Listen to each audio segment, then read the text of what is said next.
Hello student. तो चलिए आज chapter number 1 relation and function की एक्सरसाइज 1.1 का क्वेश्चन नंबर 12 को अपन डिस्कस करते हैं। तो देखते हैं इसमें क्या दिया हुआ है। So that the relation are defined in the set A of all triangles as.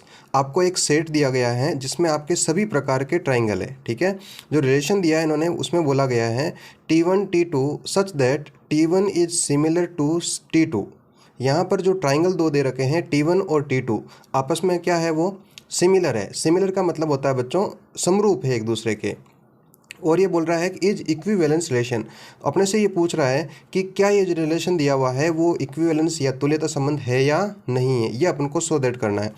उसके बाद में देखो, चलो यहाँ तक अपन पहले देख लेते हैं। ये जो अपन को रिलेशन दिया है इसका देखना है कि ये आपका इक्विवेलेंस है या नहीं है।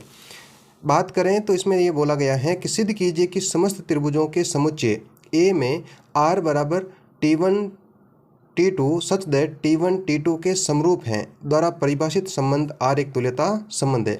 अपन यहाँ तक करते हैं, ये जो आपका संबंध दिया हुआ है वो आपस में क्या है, तुल्यता संबंध। बच्चों देखो मैं आपको बता देता हूँ, सिमिलर का अर्थ होता है या समरूप का अर्थ होता है कि दो ट्राइंगल जो है, आप 10th क्लास में आपने पढ़ा होगा कि कोई भी ट्राइंगल आपस में समरूप हो या सिमिलर हो, उसका मतलब ये होता है कि उनकी जो कॉरस्पॉन्डिंग साइड्स होती है या कॉरस्पॉन्डिंग जो एंगल होते हैं, या अपन इसको बोल सकते हैं कि संगत भुजा और संगत कोण, संगत भुजाओं का अनुपात आपस में क्या होता है, बराबर होता है।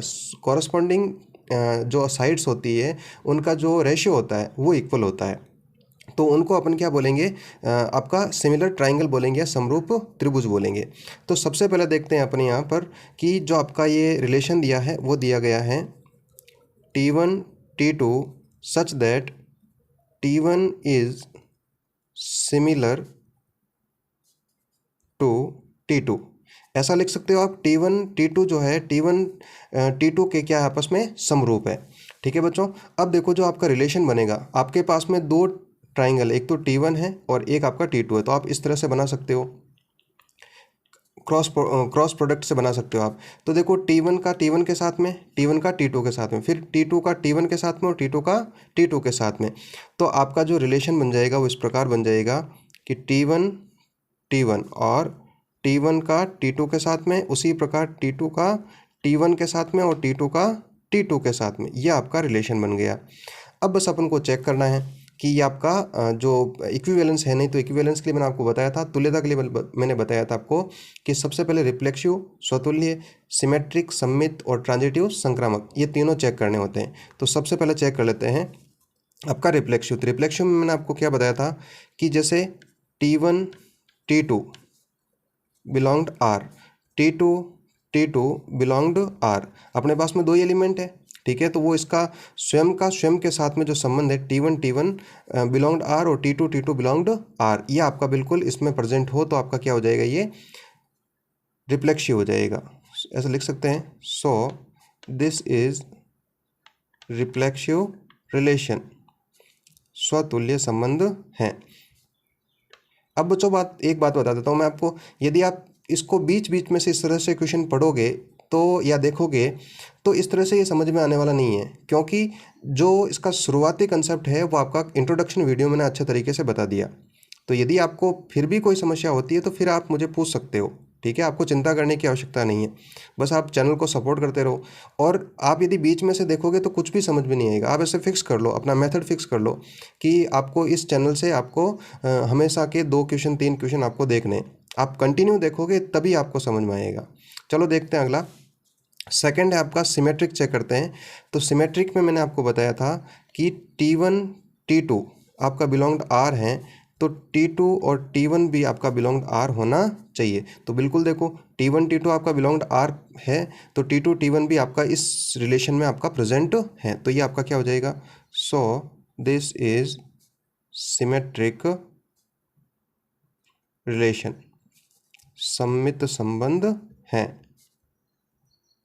समझ में आ गया होगा आपको। अब अपन लास्ट इसका नेक्स्ट देखते हैं ट्रांजिटिव के लिए। तो ट्रांजिटिव के लिए देखो बच्चों अपन देख लेते हैं इस प्रकार, जैसे आपका T1 जो है वो T1 T2 जो है वो बिलोंग R है।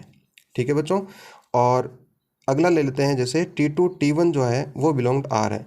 तो मैंने आपको बोला था कि T1 और T1 ये आपका इस तरह से, ये भी आपका बिलोंग आर होना चाहिए, आर में प्रेजेंट होना चाहिए, तो बिल्कुल है आपका, क्योंकि अपने पास में देखो बच्चों यहाँ पर अपने पास में 2 ही एलिमेंट है, तो इस तरह से लेना पड़ेगा, तो ये आपका क्या हो जाएगा, सो दिस इज आपका ये हो जाएगा ट्रांजिटिव रिलेशन, ये आपका संक्रामक संबंध है। ठीक है बच्चों, अब इसके अलावा देखो अपन और ट्रांजिटिव के लिए कर सकते हैं, अपन को एक एज्यूम करना पड़ेगा, T1 T2 तो है अपने पास में, T3 अपन को एज्यूम करना पड़ेगा। तो देख लेते हैं, जैसे आपका T1 जो है T1 T2 बिलोंग आर है, और एक लेते हैं जैसे T2 T3 वो बिलोंग आर है। जैसे इसका कहने का मतलब ये हुआ कि T1 जो T2 है उसके दोनों के क्या आपस में सिमिलर है, समरूप है, बराबर है, T1 बराबर T2।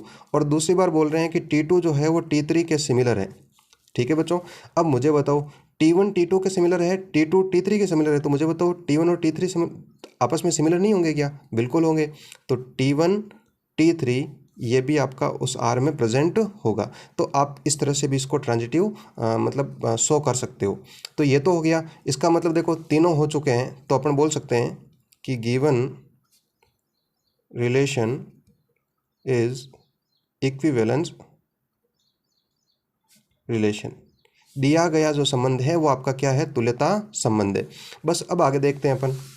अब देखो आगे क्या लिखा हुआ है इसमें, इसका सेकंड पार्ट में क्या लिखा हुआ है कि कंसीडर 3 राइट एंगल ट्राइंगल्स। आपको 3 जो है वो समकोण त्रिभुज लेने हैं।